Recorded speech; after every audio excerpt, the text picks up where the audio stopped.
«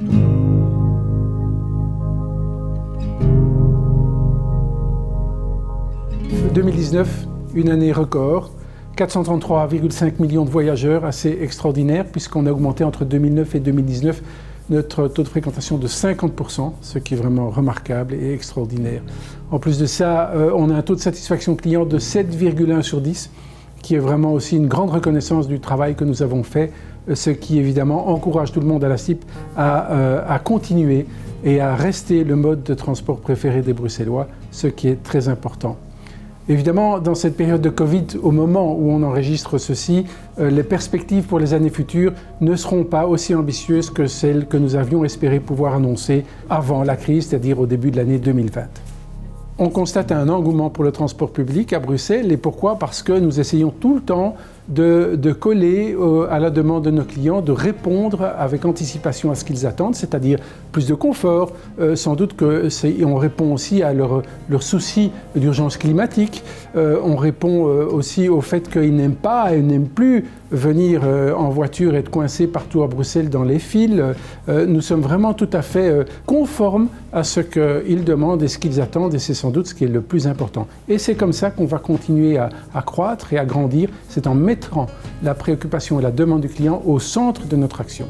Alors le secret, c'est évidemment d'augmenter notre capacité puisque la demande augmente. Et là, on a d'abord acquis beaucoup de matériel roulant.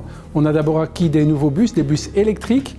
On a acquis aussi beaucoup de bus hybrides pour répondre au développement du plan directeur bus qui permet d'augmenter notre offre de bus à terme de plus de 30%. Et ensuite, on a acheté des nouveaux trams qui sont magnifiques et qui vont arriver très bientôt en 2020 et des nouvelles rames de métro pour le mode métro aussi. À côté de ça, puisqu'on acquiert du matériel roulant, il faut évidemment aussi agrandir et investir dans le réseau. C'est ce qu'on fait en tram par exemple avec la nouvelle ligne 9 et son extension vers le Heysel. C'est ce qu'on fait au métro avec la modernisation du métro sur la ligne 1.5 et puis la 2.6, mais aussi la création de la nouvelle ligne métro qui va de Albert jusqu'à Bordet et dans un premier temps entre Albert et la gare du Nord. Et comme je vous l'ai dit aussi, il y a le lancement actuellement, aujourd'hui déjà, du plan directeur bus qui va donner beaucoup plus de capacité à ce mode-là. La STIB prépare évidemment aussi son futur à plus long terme et on teste et on lance de grands projets technologiques.